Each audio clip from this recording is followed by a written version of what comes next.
क्या आप मोतिये के पौधे को गर्मी के मौसम में भी लश ग्रीन और फूलों से भरा हुआ रखना चाहते हैं तो ये 3 काम कर लें और साथ में ये फर्टिलाइज़र फ्री में तैयार करके अपने पौधों को दें तो ये पौधे फूलों से भर जाएंगे और इन फूलों की खुशबू से आपका घर गार्डन महक उठेगा। अस्सलाम वालेकुम friends, welcome back to Aftab gardening ideas. सबसे पहले तो आपको ये पता होना चाहिए कि मोतिये का पौधा किस तरह की मिट्टी में फास्ट ग्रोथ करता है। मोतिये के पौधे को ऐसी मिट्टी पसंद होती है जिसमें नमी बनी रहे। ऐसी मिट्टी में मोतिये के पौधे की तेज़ ग्रोथ होती है, लेकिन गर्मियों में तेज़ धूप की वजह से गमले की मिट्टी बहुत जल्द खुश्क हो जाती है और पानी देते वक्त भी अक्सर हम कुछ गलती कर जाते हैं। इसी वजह से पौधों की ग्रोथ रुक जाती है और पौधा जब पूरा दिन तेज़ धूप में पड़ा रहेगा और पानी भी पौधे की रिक्वायरमेंट के मुताबिक नहीं देंगे तो पत्ते डिहाइड्रेशन की वजह से मुरझाना शुरू हो जाते हैं, यानी पानी की कमी से मुरझा जाते हैं और फिर तेज़ धूप की वजह से पत्ते खुश्क होकर जलना शुरू हो जाते हैं और कुछ ही दिनों में पौधे का ये हाल हो जाता है। अब आपको बताऊंगा कि सख्त गर्मी में भी कैसे हम पौधों को लश ग्रीन रख सकते हैं और कैसे इन पौधों को फूलों से भर सकते हैं।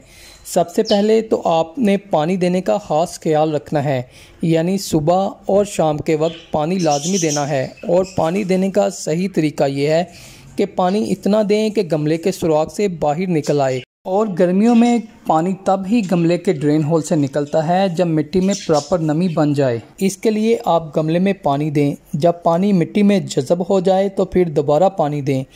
ऐसे आप 2-3 बार करेंगे तो गमले में सही नमी भी बन जाएगी और एक्स्ट्रा पानी भी ड्रेन होल से बाहर निकल आएगा। नंबर 2, हफ्ते में 1 बार गोडी लाजमी करें। गोडी उस वक्त करनी चाहिए जब मिट्टी में नमी मौजूद हो। गोडी करने के बेशुमार फ़ायदे होते हैं। सबसे पहला और फौरी फ़ायदा ये होता है कि जितने भी एक्स्ट्रा पौधे, जड़ी बूटियाँ, घास जो इन गमलों में निकल आती है, इनको निकाल दिया जाता है। ये एक्स्ट्रा पौधे और जड़ी बूटियाँ भी खाद का बड़ा हिस्सा इस्तेमाल कर लेते हैं, जिसकी वजह से हमारे लगाए हुए पौधों की ग्रोथ स्लो हो जाती है। और दूसरा बड़ा फ़ायदा ये होता है कि मिट्टी में फंगस नहीं लगता और जड़ें भी अच्छी तरह डेवलप होती हैं। और गोडी करते वक्त जब हम मिट्टी उठाकर तने के ऊपर चढ़ाते हैं तो इससे जड़ों के ऊपर मिट्टी की एक तह आ जाती है और गर्मी के मौसम में भी रूट्स ठंडी रहती हैं और रूट्स में प्रॉपर नमी बनी रहती है, जिसकी वजह से पौधा डिहाइड्रेशन का शिकार नहीं होता।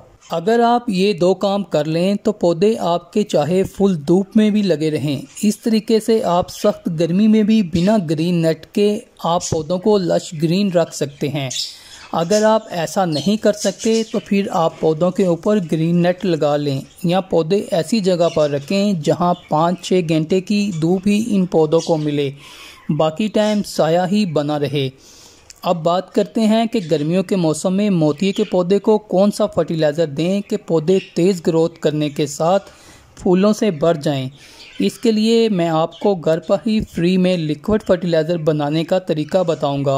इस फर्टिलाइज़र को आप अपने किचन के वेस्ट से ही फ्री तैयार कर लेंगे। पहले तो मैं आपको फर्टिलाइज़र पौधों में देने का तरीका बताऊंगा, बाद में इस फर्टिलाइज़र को तैयार करने का तरीका भी आपके साथ शेयर करूंगा। आप 1 गिलास इस फर्टिलाइज़र का लेंगे और इसमें 1.5 लीटर यानी 6 गिलास पानी शामिल करके अपने पौधों में दे सकते हैं। इस फर्टिलाइज़र में सल्फ़र की अच्छी मिकदार पाई जाती है। सल्फ़र के इस्तेमाल से पौधों की रूट्स तंदुरुस्त रहेंगी और ज़्यादा फैलेंगी। जितनी ज़्यादा पौधे की जड़ें फैलेंगी और सेहतमंद होंगी, पौधा भी इतना ही सेहतमंद और ज़्यादा ब्रांचेस निकालेगा और जितनी ज़्यादा पौधा ब्रांचेस निकालेगा इतने ही ज़्यादा फूल पौधे पर आएंगे। इस फर्टिलाइज़र के 2 गिलास आप 12 इंच के गमले में दे सकते हैं और इस फर्टिलाइज़र को आप 15 दिन के बाद दोबारा पौधों में दे सकते हैं। फर्टिलाइज़र बनाने के लिए आपको ज़रूरत पड़ेगी प्याज के छिलकों की, और प्याज के छिलके हर रोज़ वेस्ट की सूरत में आपके किचन से निकलते हैं। आप 1 मुट्ठी प्याज के छिलके लें और इन छिलकों को 1 लीटर पानी में डिप करके 3 दिन के लिए सायादार जगह पर रखें। 3 दिन के बाद ये फर्टिलाइज़र पौधों में देने के लिए तैयार हो जाएगा। ये फर्टिलाइज़र पहले बताए हुए तरीके से ही पौधों में देंगे। इस फर्टिलाइज़र को मैं कई सालों से अपने पौधों में इस्तेमाल कर रहा हूँ। इसके रिज़ल्ट बहुत ही ज़बरदस्त हैं। फ्रेंड्स, मैं उम्मीद करता हूँ आपको ये वीडियो पसंद आएगी। पसंद आए तो प्लीज़ लाइक, शेयर और कमेंट ज़रूर करें। मिलते हैं नेक्स्ट वीडियो में।